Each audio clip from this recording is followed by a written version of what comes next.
My husband, Officer Jason Steele, had a sweet childhood friend named Candy Brooks. One day, she fell from the second floor and suffered a concussion. Without hesitation, she accused me of pushing her. Jason didn't even give me a chance to defend myself. Blinded by anger and wanting to stand up for Candy, he ignored my desperate pleas. I was pregnant, but he still ordered the guards to drag me away and lock me in solitary confinement. When I was finally released, I was covered in blood. I had lost the baby. Jason looked shaken. He gently took my hand and whispered that we were still young, that we could try again for another child someday. I gave him a cold, bitter laugh. There would never be another child between us. That baby, I had ended its life myself, punching my own stomach until I couldn't feel it move, because I knew the truth.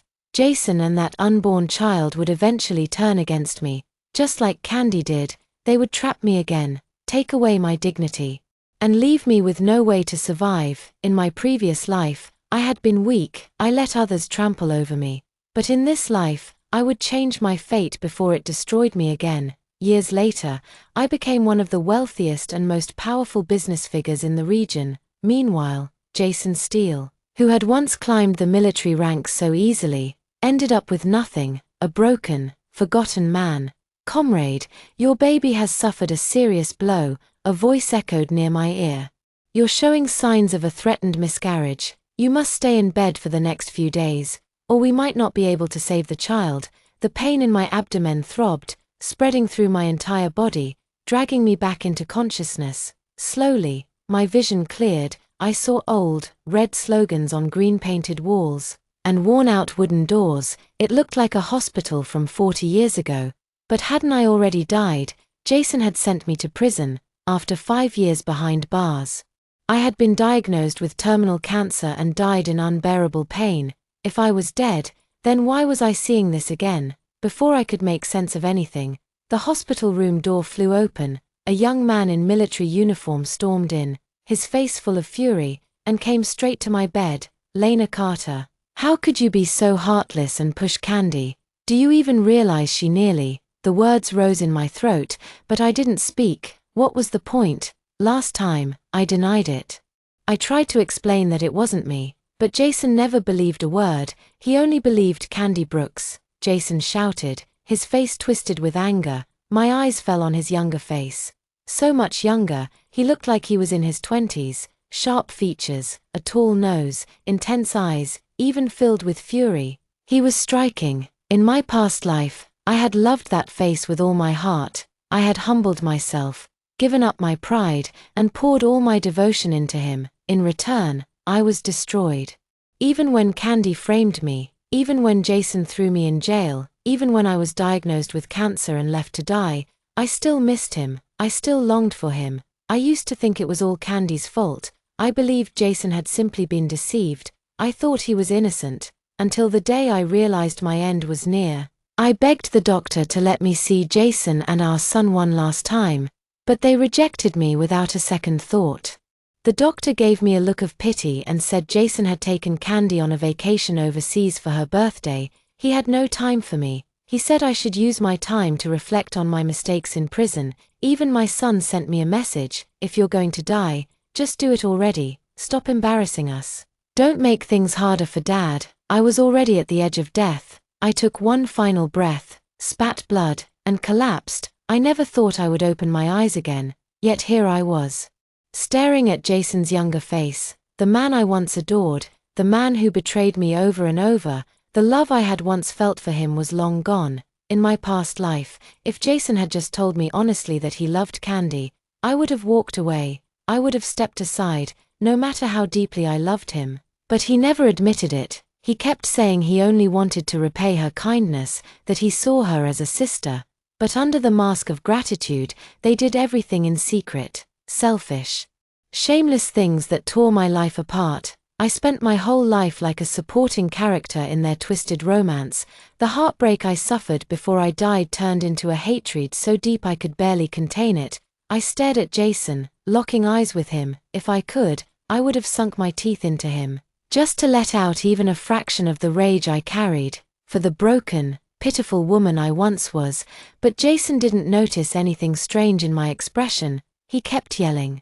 "I never thought you'd turn out to be such a vile, shameless woman. Don't think being pregnant will protect you, Lena Carter. This time, I won't let you off the hook," Jason said coldly. I gave a slow, mocking laugh. "And how exactly are you planning to do that?" I asked calmly. "I want you to apologize to Candy. And I want you in solitary confinement. Think hard about what you've done," he ordered, his voice sharp with authority. The same routine all over again, just like in my past life. Jason handled everything in exactly the same way. He laid out 2 conditions, giving me no chance to fight back. First, I had to apologize to Candy Brooks and admit I was wrong. Second, I had to accept punishment through solitary confinement and reflect on my actions. There was no room for negotiation. No one believed my side of the story. In the end, I had no choice. I apologized for something I never did. I hoped, just maybe, Jason would show some mercy for the sake of our 5 years of marriage, or at least because I was carrying his child. But I was too naive. The moment I was discharged from the hospital, Jason coldly ordered the guards to take me straight to solitary confinement. Tears rolled down my cheeks as I pleaded with him. I told him I was pregnant, begged him to think of the baby, and said he could punish me later, but Jason did not even flinch. He looked me in the eye and said I was cruel and unrepentant. He said I needed to suffer to learn my lesson, to ensure I would never act this way again. 7 days, locked in a pitch-black room, I counted numbers in the dark, desperate for the moment someone would open that door. Jason never came. The guards forgot about me, a pregnant woman, locked away like a criminal. It was not until Jason came back from escorting Candy to the capital for her medical treatment that he remembered I was still inside. Any ordinary person would not have lasted 7 days without food or water. By the time they dragged me out, I was in a coma. It was a miracle I survived at all. Dr. Song worked around the clock, doing everything he could to pull me back from the edge, but the damage had been done. 7 days without a sip of water or a single bite of food had ravaged my body. My organs had begun to fail. I developed a chronic stomach condition. Looking back, it was probably one of the reasons I eventually got terminal cancer. After I was finally released, Jason showed a flicker of guilt. For a while, he treated me with unusual tenderness. I wanted to believe it meant he loved me. Because I loved him, I chose to forgive him. But later, Candy told me the truth. Jason only treated me well out of fear. If I had died in that cell, especially while pregnant, it would have ended his career. It would have been a scandal he could not survive. At the time, I did not believe her. I clung to the illusion that Jason loved me, that he had only been misled by Candy. I kept lying to myself. I fell into one toxic cycle after another. Looking back, I was pathetic, until the very end of my last life. I refused to let go of the fantasy that Jason still cared for me. But in this life, I remember everything. I will never again be fooled by Jason Steele's polished exterior. Love should never come wrapped in so much pain. I looked him straight in the eye and said clearly, word for word, I did nothing wrong. I will not apologize. You have no right to throw me into solitary confinement. Jason's expression darkened with rage. Are you sure about that? He growled. I am sure, he sneered. So stubborn, so blind. Then do not blame me for what happens next. The veins on his forehead bulged as he shouted toward the door. Take Lena Carter to solitary. Let her think it over. The guards came to seize me. In my past life, I would have kept quiet. I would have let them drag me away without a word, just to save face. For Jason and for myself, but not this time. The moment their hands touched me, I screamed with everything I had. Murder. Jason Steele is trying to kill me and my unborn child to protect his mistress. Candy Brooks, I am innocent. Jason never expected I would throw away my pride and shout like that. Heads turned, people stared, whispers spread like wildfire. His reputation began to crumble. Panicked, Jason lunged toward me to cover my mouth, but I was burning with fury. I bit down on his hand, hard. The taste of blood filled my mouth. Sharp and metallic, his face twisted in pain. Of course it hurt. But that pain was nothing compared to what I had suffered in my last life. As they dragged me away, people stared. They whispered as I passed, what did Lena Carter do to end up in solitary? I heard she pushed Candy Brooks down the stairs. Candy was badly injured. That is why Commander Steele had no choice but to punish his wife. I guess she brought it on herself. Lena has always seemed quiet and kind. Hard to believe she could be so cruel. Is she pregnant? Her forehead is still bleeding. Commander Steele did this to her. For someone else. That is heartless. Commander Steele really is too protective of Candy Brooks. Some say he owes her a debt and is just repaying it. Even so, this is too much. Lena Carter is carrying his child. Even the law does not treat pregnant women this harshly, especially not for something like this. Commander Steele is clearly playing favorites. Anyone can see that. Jason's face turned pale as the crowd's voices swirled around him.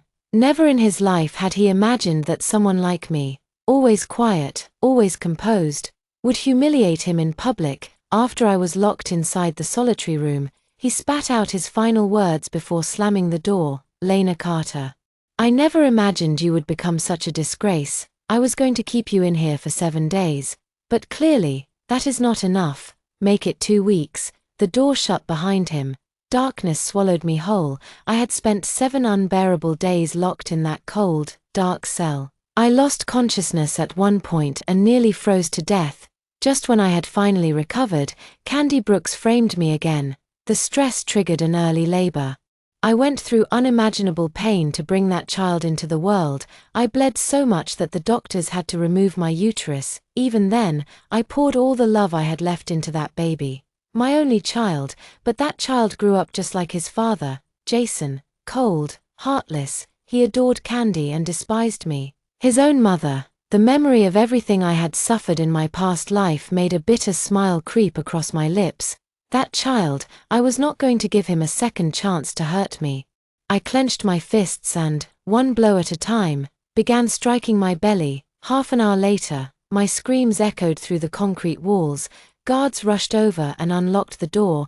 They found me lying in a pool of blood. I had miscarried. My clothes were soaked in red. They carried me out and rushed me to the hospital. Jason had been sitting at Candy's bedside when the guard delivered the news. The moment he heard I lost the baby, he jumped up and ran out. Not even noticing the satisfied smirk on Candy's face as she watched him leave. After the surgery, I was wheeled out of the operating room. The first thing I saw was Jason standing there with a dark expression. He stepped forward and reached for my hand. "Get out," I said, my voice flat and cold. Jason froze in place, stunned, and slowly stepped back as the nurse pushed me past him. But he came again, following me into the hospital room after the 4 had been set. This time, he wore a rare look of sorrow. Was he really mourning the baby? As if, in my past life, that awful boy always told me that if he had not existed, Jason would have divorced me to be with Candy. He believed Jason only stayed married to me out of guilt. Now that the baby was gone, Jason should have felt nothing but relief. He walked toward my bed, his steps hesitant. I stared at him, my face expressionless. No sadness, no anger, just a hollow void. He reached out, maybe wanting to touch me. But when he saw the ice in my eyes, he stopped and slowly pulled his hand back. "Lena," he said stiffly, "I did not expect things to turn out this way. Just focus on recovering. We are still young. We can have another baby." Another baby? I almost laughed. Was that supposed to make me feel better? Word of my miscarriage must have spread across the entire base by now. Commander Steele, the man known for his discipline and righteousness, had shown not an ounce of mercy to his own pregnant wife. People were definitely talking, and with Candy involved, the rumors would only grow. Jason's obvious favoritism toward her was well known. I was certain gossip was already spreading, and I was more than willing to add fuel to that fire. Just then, a nurse rushed in and called out to Jason in a panic, "Commander Steele." Comrade Brooks fainted. Apparently, Candy had learned that I had miscarried and was on her way to see me, but her body was too weak. She only made it a few steps before collapsing in the hallway. This had always been her favorite move. In my past life, it worked perfectly every time. But maybe this time, things would be different. Jason immediately ran off, leaving me alone in bed, sobbing and screaming. My cries were so loud that nurses, doctors, even nearby patients all rushed in to see what had happened. When they realized I had lost the baby, they surrounded me, trying to comfort me with kind words. Many of them wiped away tears as they listened to my story. That was when I started telling everyone the truth. I told the nurses, doctors, and patients everything Jason and Candy had done behind my back. Ever since Candy showed up, Jason, the man whose name was on my marriage certificate, had been slipping further and further away from me. He gave her a job. Gave her more than half his salary to spend however she wanted. Candy clung to him constantly, always trying to stir up trouble between us. She always had a reason to call him away, even late at night. She would say she was scared of the rain or the thunder, and Jason would stay with her all night long. And then she had the nerve to say she would get rid of my baby, just to force a divorce between me and Jason. Everything I said was true. People on the base had seen it all with their own eyes. They just had not known the two of them were spending nights together. A man and a woman alone behind closed doors. As I spoke, I could see the expressions on everyone's faces begin to shift. They listened, and their eyes filled with a mix of shock and disbelief. The fact that I had just lost my baby while Jason rushed to Candy without a second thought only made things worse. No one could ignore it now. Everyone had heard what I said, from the looks on their faces. I could tell it would not be long before the entire base was talking about Jason's affair with Candy. Jason was soon called in by his superior. He insisted he and Candy were innocent, that he was only helping her out of gratitude. His superior, who had always been fond of Jason, believed him. But outside that office, the rumors were already spreading like wildfire. Still, he was warned. Jason had been told to watch his behavior and keep his distance from Candy. When he came back to the hospital, his face was thunderous. The moment he shut the door, he turned to glare at me. "Lena Carter, you almost ruined me with your recklessness." My superiors confronted me. "Do you realize what that could mean for my future?" I looked at him and curled my lips into a faint smile. Good, I hoped it would ruin him. In my past life, I endured everything in silence. The humiliation, the pain, the betrayal, all while Jason and Candy lived carefree and unbothered after going through such a miserable life once. How could I let them live smoothly in this one? Now that I was reborn, I planned to make things much less comfortable for them.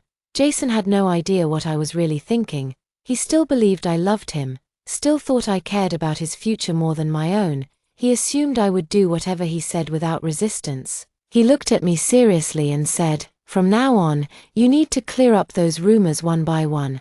Let everyone know there is nothing between me and Candy. That our relationship is purely like that of a brother and sister." I tilted my head and gave him a look. "Brother and sister. That is strange, because as far as I know, you two are not related by blood." Jason's face changed at the sight of my mocking smile. "If I had any romantic feelings for Candy, do you think I would have married you?" he snapped. That was the same line he used to fool me in my past life, and back then, I was naive enough to believe him.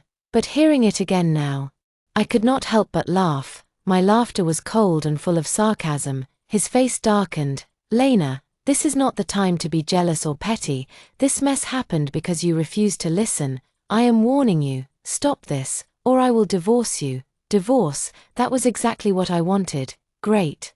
I said without hesitation, "Let's do it. Let's get divorced right now." He was caught off guard. His face froze. "What nonsense are you talking about?" "I am not joking," I said calmly.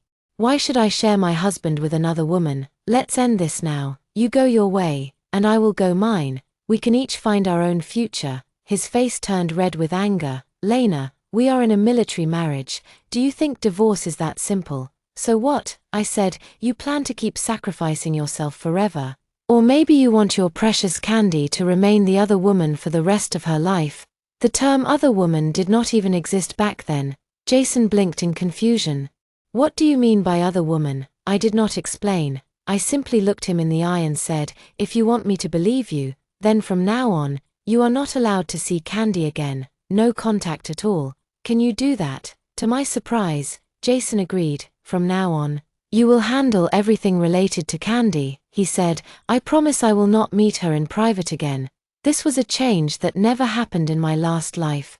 Jason Steele, ever obsessed with his career, had thought it through and decided to back off for the sake of his promotion. It was just what I expected from someone like him. But Candy Brooks was not the type to give up so easily. I was certain she would not stay quiet for long. if Jason stopped seeing her, she would definitely try to cause trouble. I was looking forward to it. After all, I had been given a second chance. I would reclaim every bit of the pain and shame they once forced me to swallow.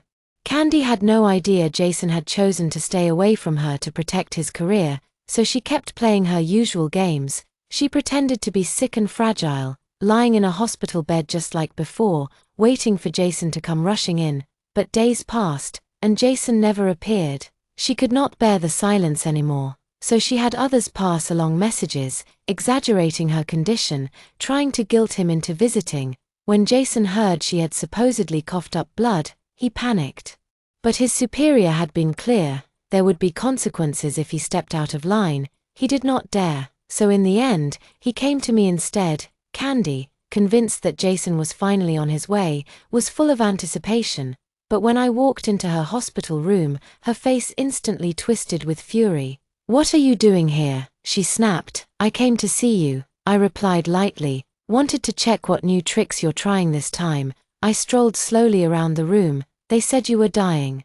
But you look just fine to me. Your lips are red, your teeth are white, not a hint of weakness. Candy, don't you think this sick and pitiful act is getting a little old, exposed?" Candy dropped the pretense. Her smile turned cruel. "Lena Carter, it must have felt awful to lose your baby, right?" she sneered. "I am the one who caused it, but Jason does not care about you. He only trusts me. For me, he is willing to betray his own wife. That must kill you inside. You are overthinking it," I said with a calm smile. "If losing that child means Jason will stay far away from a woman like you, then it was worth it." "Candy, you probably do not know yet," I added. "Jason is not coming to see you again." She froze. "What do you mean?" "I mean exactly what I said. People are talking. Everyone is saying you and Jason have an improper relationship. He is trying to protect his reputation now. That means staying away from you." Candy looked completely stunned. "What did you do?" she asked, her voice shaky. I smiled calmly as I walked over to her hospital bed, stopping just beside her. "Do not worry," I said softly, standing tall above her. "I will explain everything." I leaned in, my eyes cold. "Candy, I know exactly what kinds of filthy schemes are swirling in that twisted mind of yours. You wanted the child in my womb dead. You wanted to drive a wedge between me and Jason so you could take my place. So I helped you. I gave you exactly what you wanted." Her eyes widened as I continued, my voice like ice. "I was the one who ended the pregnancy. I was the one who spread the rumors about you and Jason." "No," she whispered, her voice trembling. "That is not true. You are insane. You loved that baby. You loved Jason. You were obsessed with protecting his image." The disbelief in her expression quickly shifted into fury. She finally understood just how serious the consequences of my actions could be, both for her and for Jason. "You are vicious," she screamed. "You used your own child just to get revenge on me. You are a monster." I gave her a cold smile. "Compared to you, I am nothing." "Lena Carter," she hissed through gritted teeth, her eyes blazing. "From now on, I will make you suffer for everything you have done to me." "Is that so?" I raised an eyebrow, amused. "Well then, let us see who wins this time." Without warning, Candy let out a high-pitched scream and slapped herself hard across both cheeks. The sharp sound echoed through the room, red marks bloomed instantly, and a thin stream of blood trickled from the corner of her mouth. She licked it off with her tongue, then glared at me with pure hatred in her eyes. Suddenly, she shrieked. "Lena Carter hit me. Somebody help." She jumped off the bed and dashed toward the door barefoot, but only managed a few steps before I grabbed her by the hair and yanked her back with all my strength. She had not expected me to fight back. In the past, I was always the quiet one, the gentle wife who avoided conflict, who swallowed her pain in silence, but not anymore. With both hands, I clutched her hair and pulled hard. Candy cried out in pain, her face twisted in agony. I slammed her head against the wall. Once, then again. She never saw it coming. The force of my rage stunned her. She shrieked wildly until, finally, her body went limp and she collapsed, unconscious on the floor. I stood over her motionless body, breathing heavily, then I wiped my face and let the tears fall freely. Hearing the noise, several nurses rushed over from the hallway. When they saw me crying uncontrollably, with tears streaming down my face, They stopped in their tracks and asked, "Comrade Carter, what happened? Who did this to you?" They were all familiar with me. During my hospital stay after the miscarriage, many of the staff had shown me kindness. Not a single one of them liked Candy Brooks. They had long seen through her act, pretending to be sick, lounging in bed all day, always full of arrogance. Her behavior irritated everyone. Sobbing so hard I could barely speak, I cried, "I am finished, it is over." Candy slapped herself and claimed I hit her. Now she is lying on the floor pretending to be unconscious. The nurses exchanged glances. Everyone knew Candy only dared act out because Jason Steele was protecting her. Her self-righteous attitude had already worn thin, and once they found out she was interfering in my marriage, their dislike for her turned into disdain. I continued to cry. What am I supposed to do now? I cannot prove anything. Even if I jumped into the Yellow River, I could not wash away this accusation. If Jason hears about this, he will definitely believe her. I am done, truly done. One of the nurses gently placed a hand on my shoulder. "That is enough, Comrade Carter. Do not be afraid, we will stand by you and testify." "Thank you," I sniffled, "but she is still on the floor pretending." "What should we do about that?" "We will go in with you and take a look," another nurse said. With several of them beside me, we returned to the room. Candy was still lying on the ground, eyes closed. Playing unconscious, the nurses stared down at her, their faces filled with contempt. One of them said coldly, "Enough already, drop the act and get up." But, of course, Candy remained motionless, still crying. I knelt beside her and gently reached out. "Come on, Candy, stop pretending." As I leaned in, I slid a sewing needle deep into her lower back. It was a thick, sharp needle I had brought just for this, at least 6 or 7 centimeters long. Anyone could imagine how painful that would feel. The moment it pierced her skin, Candy, who had been so convincingly unconscious, screamed in agony. Her eyes snapped open in pain. I quickly pulled the needle out and hid it in my sleeve. The shock made her sit up instantly. When her gaze met mine and she saw the triumphant smile on my face, she completely lost control. Without thinking, she raised her hand to slap me, but before she could, a nurse caught her wrist in midair. "What do you think you are doing?" the nurse snapped. Other nurses rushed in and held her down. Candy froze. She had always been clever and quick-witted, skilled at manipulating people. But now, caught off guard, she struggled to react. After a moment, she slipped back into her usual pitiful tone, her eyes welling with tears. "Lena Carter attacked me," she said, trying to sound broken. "She slapped me. She grabbed my hair and smashed my head into the wall. She did it on purpose. I want to call the police." She thought that by accusing me, she could gain sympathy, but the nurses only looked at her coldly. "That is enough, Comrade Brooks," one of them said sternly. "Stop pretending. We know you are putting on a show and trying to frame Comrade Carter. That kind of behavior is unacceptable. You need to correct yourself immediately." "I'm not faking it," Candy insisted, clutching her head. "It really hurts. My face is killing me, and my back. Someone stabbed me." Of course it hurt. The needle had gone in deep, but nobody believed her. The nurses stood firmly by my side. "Don't worry, Comrade Carter," one of them said reassuringly. "We saw everything. We'll testify for you. It's obvious Candy staged this whole scene." Candy's head throbbed, her face stung, and the spot where I had jabbed her with the needle burned, but none of it mattered anymore. No one was on her side. One of the nurses shouted that they were going to call the authorities. Another pulled out Candy's flimsy medical file. "You're not even sick," she said. "You faked symptoms just to occupy a hospital bed. We're reporting this." Candy's bravado crumbled. She had always been able to manipulate Jason Steele because he favored her, protected her, but these people weren't her friends. They owed her nothing. They certainly had no reason to defend her lies. Those watching from nearby had already made up their minds. Everything was obvious. Candy realized the longer she argued, the worse it would get. So, she swallowed her anger and stayed quiet. As the nurses escorted me out of the room, I glanced back at her. I gave her a slow, smug smile, one that said this was only the beginning. After giving Candy a small taste of what she deserved, I returned home in a surprisingly good mood, only to find Jason Steele, who was always busy, actually sitting in the living room. He had bought my favorite tangerines and even brought back some sweets. The moment I walked in, he asked, "How's Candy doing?" So he really was worried. I bet if his promotion hadn't been on the line, he would have gone straight to the hospital himself. Without emotion, I replied flatly, "She's doing just fine, still has enough energy to frame me, after all." Jason frowned. "What do you mean?" "I went to see her, just like you told me to," I said. "I even brought her fruit, but she threw it across the room, slapped herself in the face, pretended to faint, and accused me of assault. If the nurses hadn't witnessed everything, I'd be in serious trouble right now." "That can't be true," Jason muttered, his expression making it clear he did not believe me. "If you don't believe me, ask the nurses yourself. Not one, not two, 4 of them saw it." Jason fell silent, which was rare. After a pause, he finally asked, "But why would she do something like that? You really don't know?" I looked at him directly. "She told me I'm not good enough to be your wife, that she's the one who truly deserves you." His face darkened. "Lena, not this again. How many times do I have to tell you?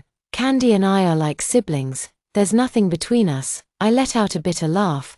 "But you're not actually siblings, are you? Whatever the case," he said with a stern voice, "my conscience is clear," yet he still had the nerve to warn me. "Just behave, Lena, don't cause any more trouble for me." Maybe he realized he was being too harsh, because his tone softened a little. "Just listen to me. Be good, okay? About the baby, I was wrong, I'm sorry. We'll have another one in the future." He said it as if giving me a child was some kind of reward, like he was offering me a prize for good behavior.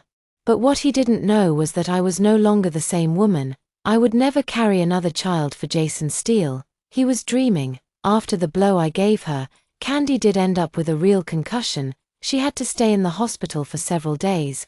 But even then, she did not give up. She used the hospital phone to call Jason again and again. When that failed, she sent messages through others. And when nothing worked, she showed up in person. She knocked on our door, trying to look like a fragile porcelain doll. But as soon as she stepped inside, she saw Jason sitting at the table, having lunch with me. Just as he placed a piece of rib into my bowl, Candy froze. She stared in disbelief. "Jason, are you really ignoring me now?" Her face was still swollen, and her pitiful expression might have stirred some guilt in him. "Candy, how could I not care about you?" Jason said softly. "I've just been really busy." Then she ran into his arms, sobbing. "I thought you didn't want me anymore, Jason. I was so scared you'd leave me. You promised my parents you'd always take care of me." Mentioning her parents, who had once done Jason a huge favor, made his face twitch with guilt. I had expected Candy to take this chance to accuse me, to report what I had done to her at the hospital. But she had gotten smarter. She said nothing about it. Instead, she played the nostalgia card, digging into Jason's memories, pulling at his emotions. Then, with tears still in her eyes, she turned to me. "I'm so sorry, Lena. I didn't mean to make things hard for you. Once I recover, I'll ask for a transfer. I'll leave, so I won't come between you two anymore." And just like that, she dropped to her knees in front of me, bowing again and again, begging for forgiveness. I had to admit, her strategy, retreating to advance, was a clever one. Jason's heart melted immediately. He rushed over to help her up. "Lena is not the kind of woman to hold grudges," he said gently. "Candy, you're not going anywhere. Stay here. It'll be easier for me to take care of you this way." Candy let him lift her up, looking deeply moved, and began reminiscing about the past. I could not stand another second. I stood up and walked away, but inside, I knew exactly what Candy was doing. She had learned her lesson. She was no longer impulsive, no longer quick to accuse. This time, she was playing it smart, playing the long game. She was slowly drawing Jason back in. Bit by bit, by making him feel sorry for her. I wandered outside for a few hours. When I came back, Candy Brooks was gone. Jason Steele was sitting alone in the living room. As soon as he saw me walk in, he said, "Lena, let's talk." "Sure," I replied, taking a seat across from him. "What do you want to talk about?" "Candy." Jason reached out and took my hand. "Lena, I really only see Candy as a sister. Her parents helped me so much when I was younger. I owe them more than I can ever repay. And she is their only child. I feel responsible for her. That's fine, I said flatly. If you feel the need to repay their kindness, I will not stop you. You can do whatever you want with Candy. You do not need to report to me. I do not care. Please don't say it like that, Jason said, clearly frustrated. You've misunderstood. You think there is something inappropriate between me and Candy, but I swear there isn't. I only see her as a sister. The only person I want to spend my life with is you. In my previous life, hearing him say those words would have made me fall in love with him all over again. I would have believed every word, wholeheartedly and without question. But I am not that woman anymore. I am not the hopeless romantic who once believed love could conquer everything. I slowly pulled my hand from his grasp.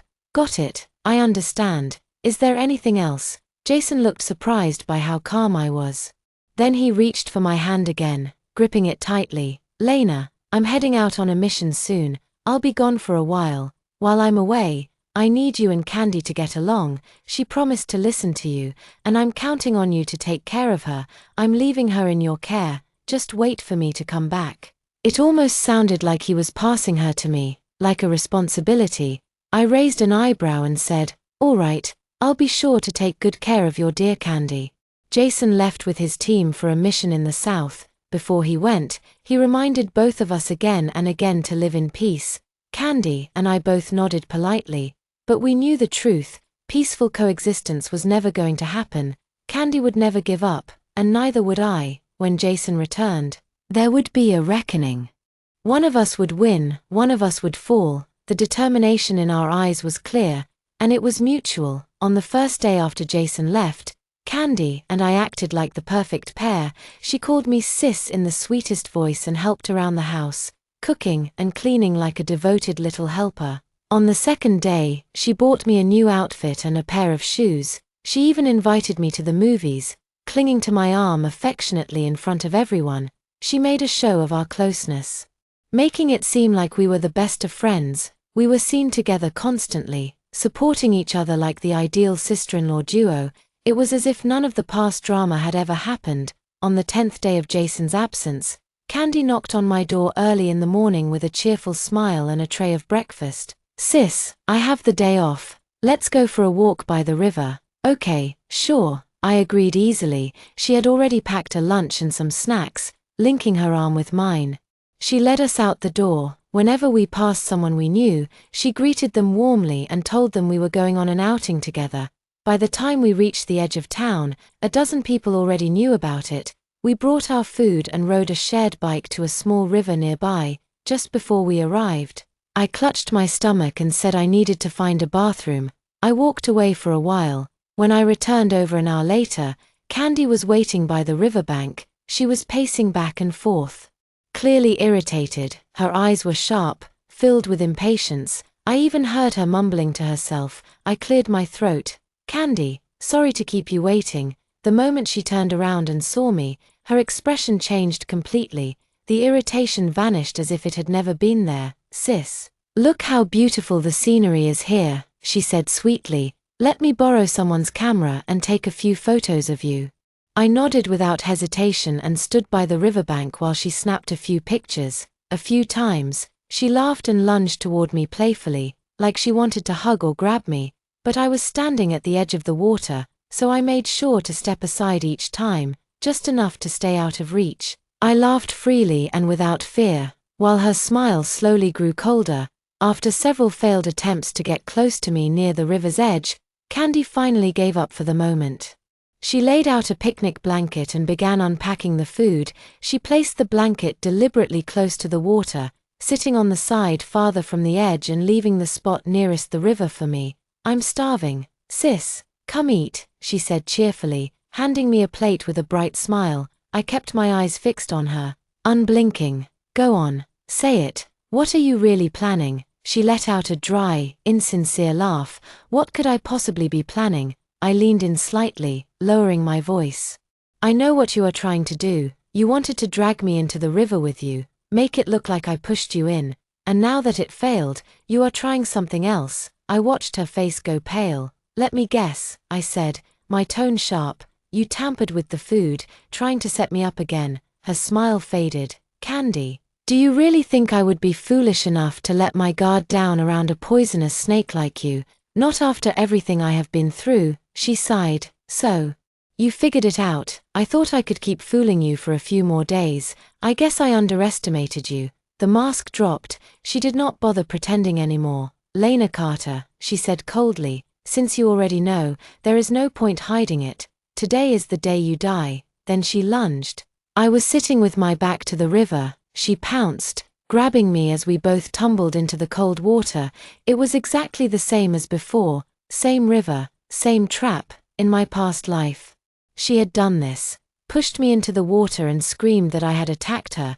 People believed her. I was accused of attempted murder. Jason Steele, loyal and upright, turned his back on me and chose justice over his own wife. Back then, Candy's plan had worked perfectly, but that was 30 years later than now. And I was not the same Lena Carter anymore. When she invited me to the river this time, I already knew what she was planning. I knew she had arranged for people to watch and accuse me. So I played along. I let her set the trap, because I had set one too. The moment we hit the water, I grabbed her hair and shoved her head under, holding her down until she choked. Her eyes rolled back, her limbs flailed, and just as she lost consciousness, I dragged her toward the bank. I slammed her head against the jagged rocks again and again. Blood ran down her once beautiful face, but I did not stop. In my past life, I lost my ability to bear children because of her. That kind of pain cuts deep, a wound that never heals. This time, she would feel it too. I had already placed a piece of rebar near the riverbank. When the moment came, I forced her body onto it. It pierced through her lower abdomen. Blood gushed out, mixing with the river. Only then did I pull her by the hair toward the shore and scream for help as if I were the victim. Her so-called witnesses appeared right on cue. Candy was rushed to the hospital. I lay on the grass, soaked and shivering. A cold smile curling on my lips. Now it was Jason Steele's turn to perform. He returned a week later. The second he heard Candy had been injured, he ran straight to the hospital. She had survived, but just like me in my last life, she had lost the ability to become a mother. Her injuries were even worse than mine. Her once flawless face was now disfigured, covered in scars and pits. Candy sobbed uncontrollably in Jason's arms, accusing me of trying to murder her. She had waited for this day, dreamed of it, but it had not turned out the way she imagined. She was broken, inside and out. I was untouched. Of course she regretted it. She could not understand how I had fought back so fiercely. She could not accept that the prey had turned into the predator. But it was too late now. She had no way out. Candy was determined to destroy me. She wanted Jason to take responsibility for her and use his guilt and sense of duty to do it. Just like last time, she played her part well. Jason exploded in anger the moment he heard I was involved. Candy even brought in the same kind of people she used before. Paid witnesses who all pointed their fingers at me. Their testimonies sounded believable. They said that since Jason had left, I had been bullying Candy, that she tried to make peace by buying me gifts, doing housework, even inviting me for a picnic by the river. But I, supposedly heartless and unstable, turned on her and tried to drown her. They claimed they saw me with their own eyes, holding her underwater, with witnesses and a full story. Once again I was painted as the villain, and just like before, the path ahead seemed clear. Prison. Jason was furious. He could not believe I would do something so cruel. His heart ached for Candy. He promised her he would make it right. Meanwhile, I stayed home, waiting for what I knew was coming. In the quiet days before Jason returned, I packed my things. I sold nearly all the furniture, even the bicycle. I stitched every penny I earned into the lining of my clothes. I had everything planned. This time, I would end it all on my terms. The door burst open with a loud crash. Jason stormed inside and grabbed me by the collar, lifting me off the ground. Lena Carter. Why did you do it? I pried his fingers off my shirt. Jason, what if I told you this had nothing to do with me, that Candy set this up from the start? Would you believe me? Do not even try, he snapped. He was furious. Just like before, Candy cannot swim, and you can. Do you really think she would be stupid enough to plan something that put her in that much danger? As always, he refused to see the truth. Jason refused to believe that Candy would ever put herself in harm's way. He glared at me, his voice sharp with anger. Even if she did frame you, why would she go so far as to get disfigured? Why would she give up her ability to have children? I gave a cold laugh. That is easy. Her plan went wrong. It was never meant to spiral out of control like that. You are insane, Lena, he snapped. You think I am supposed to protect you no matter what, that I will blindly defend you no matter what you do. You committed a crime. This is serious. This could mean jail time. I know, I answered quietly, keeping my voice steady. But I did not do this. Candy brought it on herself. You still refuse to admit what you did, Jason shouted. You are more vicious and shameless than I ever thought. If you insist on ruining everything, do not expect me to show mercy. I am not letting this go. Good. I said flatly. I have been waiting for this. It was unfolding just like it had in my past life. I had long since stopped expecting anything from him. Yet, somehow, a faint ache still lingered in my chest. I looked at him and asked, so, how do you plan to punish me this time? Jason, furious at my calmness, he kicked the sofa hard. You are going to the hospital. You are going to apologize to Candy. I am not apologizing. Then get ready for prison, he growled. I am telling you, Lena Carter, I will never allow a woman like you to be my wife. Once you are locked up, I will file for divorce. Perfect, I said without flinching. I have been hoping for that. I reached into my bag and pulled out a divorce agreement I had already prepared. Here, sign it. Let us be done. Jason stared at the papers, then at me. You planned this. You knew I would ask for a divorce. No reason needed, I said calmly. Just sign it. His face twisted with rage. He snatched the pen, scrawled his name across the paper, and threw it at me. Here, as you wish. I bent down, picked up the signed agreement, and stood up. Jason had already stormed out. At the door, he turned to throw one last threat at me. Just wait, the police will be here for you soon. I let out a cold laugh, holding the document tightly. I headed straight to the Civil Affairs office. An hour later, I walked out with 2 divorce certificates in hand. Everything had gone smoothly. For the first time in years, I felt an odd sense of relief. Now all that remained was the police investigation. But I was not afraid. Candy was not the only one who could prepare witnesses. I had lived a whole life before. I knew how to plan better than she ever could. Before the police had a chance to come to me, I went to them first. I brought my evidence, filed a report, and laid out everything clearly. What I presented was irrefutable. Candy knew I could swim. That was why she laced the food with sleeping pills. Her plan was to knock me out and let me drown. But I had seen through her scheme. Because of that, she was forced to improvise. She meant to stage a drowning, making it look like I had pulled her into the water. But I had anticipated every move. I had already lined up witnesses. Nurses from the hospital. They were the ones who sent the tainted food for testing. They also saw Candy push me into the river. They confirmed that she had bought a large quantity of sedatives with her own name. As for how she ended up so severely injured, that part was simple. Candy could not swim. She had terrible luck. Her face struck a rock, and a floating steel bar pierced her abdomen, destroying her uterus. There were no fingerprints, no forensic evidence. Rocks and steel bars do not testify. This time, she had no way to fight back. I handed everything over and accused her of attempted murder. The case was solid. Because of her injuries, the authorities decided to wait until she recovered before making the arrest. As for me, I was no longer Jason Steele's wife. I had no ties left to bind me. Without looking back, I bought a train ticket and headed south.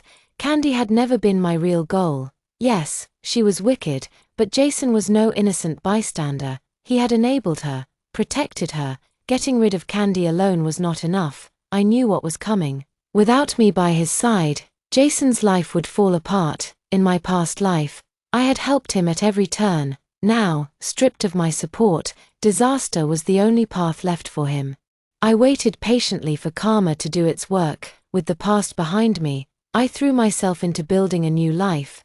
This time, I knew exactly what to do. Step by step, I climbed. I started from nothing. But within 5 years, I had made my mark. When China's wave of economic reform began, I was among the first to seize the opportunity. I started my own business, expanded rapidly, And over the next decade, I became the country's first self-made female billionaire. I opened branches across the nation, extended my reach, and began using my wealth for charity. I never thought I would see Jason Steele again, but fate has a way of circling back. It happened at a charity event in Junk, of all places. More than 10 years had passed. Jason was no longer the proud military man I had once known. He was in a wheelchair now. I stood on stage delivering a speech. He sat quietly in the audience, eyes fixed on me. When our eyes met, mine were calm, his were full of disbelief. I saw his lips move.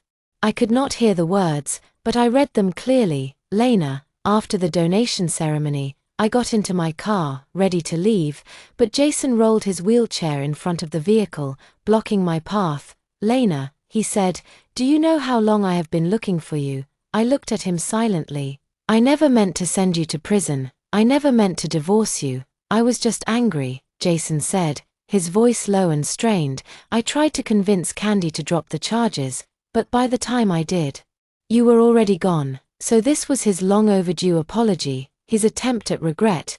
But even if it was genuine, why should I care? I stood there, calm and unmoved, seeing my cold expression. Jason's face darkened with disappointment. He mumbled, Lena, I had no idea Candy would turn out to be so cruel. I was fooled by her from the start.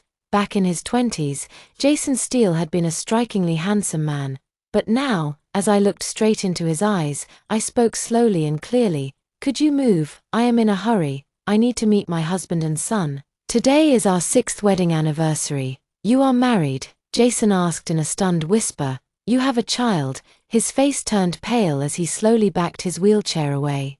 My driver started the engine. Just then, Jason called out suddenly, Lena, I had a dream. In it, you still loved me. You never gave up on me. We had a son, didn't we? I rolled the window down and looked at him with a soft smile. I bet your dream had a few other details too, I said. Like how you ignored me for Candy, like how you sent me to prison because of her lies, like how your precious son, who was not mine, was just as heartless and biased as you were. Jason's face turned white as snow. And, I added with a sweet but icy smile, did your dream also include the part where you were badly injured trying to earn a medal, when Candy fell to her knees and begged a famous doctor to save your life, and how grateful you were, how you spent the rest of your life repaying her? His eyes widened in shock. How do you know that? You do not need to worry about that, I replied calmly. But let me tell you something. Do you know why, in this life, after your so-called heroic act, you ended up in a wheelchair and never recovered? It is because I did not travel hundreds of miles to beg some expert to save you, like I did in your dream. That is why you are paralyzed now, because in that life, the one who saved you was not Candy, it was me. Jason looked at me as if the world had just crashed down around him. No wonder, I said, letting out a bitter laugh. Did your dream also show me being diagnosed with terminal cancer and dying slowly, miserably, in prison? What were you thinking, Jason? You must have felt relieved. Once I was dead, you could finally marry Candy without guilt, right? No, he shouted, panicked. That is not true. I did not know you were going to die. I thought you were lying about it. By the time I came back, it was already too late. I regretted it. Lena, I really did. Is that supposed to be your grand apology? I asked quietly. What am I supposed to do with that now? He whispered. Lena, I know now. It was all Candy's fault. I did not go easy on her. I punished her. She just got out of prison. Her life is miserable now. Good to know, I replied, my voice flat. I rolled the window back up and told the driver to go.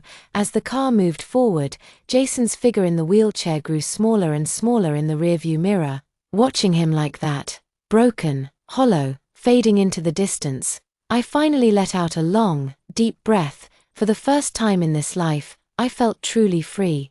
I had no more regrets. Just then, the car phone rang. I picked it up. It was my husband, his voice warm and full of joy. Lena, our son and I are waiting for you.